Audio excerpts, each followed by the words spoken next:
Luckily, groundnuts happens to be a self-pollinated crop. So you can only experience varietal mixture in terms of handling. But usually with a self-pollinated crop, there is very little mixture as far as genetic is concerned. Okay, the good quality seed also, germination plays a very important role. And agronomically, the accepted standard is that seed germination should not be less than 80% germination. Then the seed rate, here it doesn't specify, but it's the corticated seed, which is 70 kilograms per hectare, and the corticated 125 kilograms per hectare. The ideal plant population should be 167,000 plants per hectare. Land preparation and planting. The soil type should be well-drained sandy soil. We should avoid clay soils because this leads, if you use clay soils, the uprooting of the seed will lead to some problems. So you should actually have sandy, loam, very loose soils so that it will facilitate the harvesting of the crop. Okay, crop rotation is generally practiced, usually from what I have observed in my ethnic group, I'm a Serere.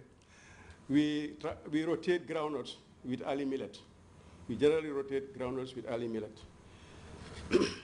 And as far as the management of the plant crop residue is concerned, we all know how important groundnut hay is into this country today. Actually, it's a major income earner. If you look at the name ASPA,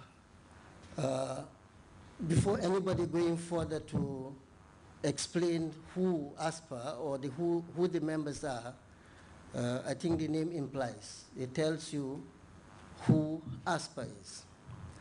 Now, government trying to divorce from the monopolistic system of marketing that used to prevail in the Gambia, agreed with the donor partners to let the stakeholders in the value chain come together and be responsible of their own affairs. As a result, all these stakeholders came together,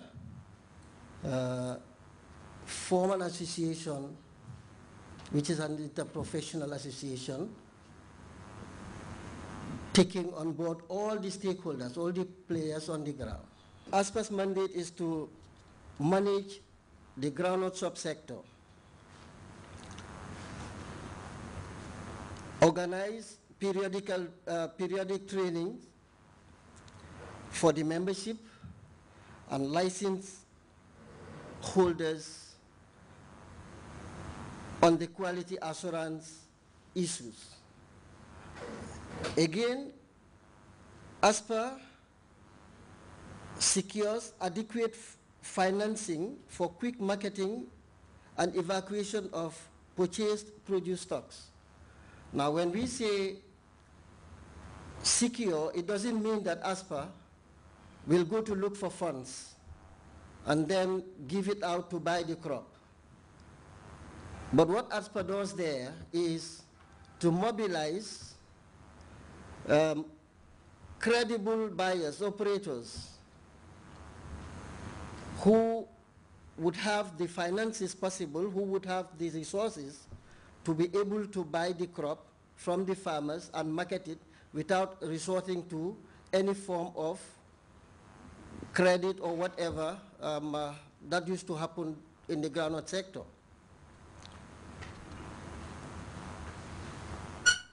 ASPA also license operators or participants, people participating in the groundnut marketing. They also determine the price of the produce that are marketed. They also collect and disseminate information, market information, to the stakeholders to ease up the problems of marketing or exports or whatever. Now, the organizational structure of ASPA,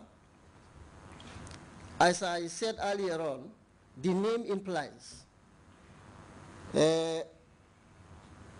the industrialists in the groundnut sector, the operators,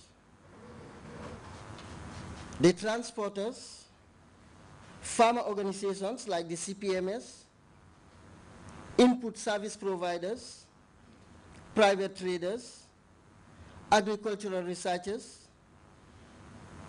seed growers association, and of course the technical secretariat. Now these are the stakeholders, and that's the composition of ASPA. Now we look at the technical secretariat.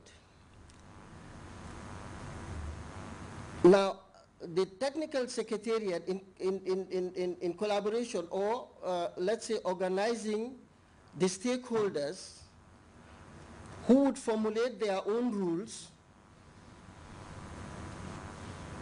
a tool that they call the eligibility criteria, and the secretariat now is the watchdog to ensure that the rules set by the members are really enforced. That's why during the marketing season, during the period, the secretariat is engaged in monitoring to ensure adherence to those set rules that the members themselves set for themselves. And this is based on the eligibility criteria, which was developed, will guide the secretariat so that fair play, adherence to the rules are observed by all players across the board. We talk about low volumes, and as it said, it is a disincentive for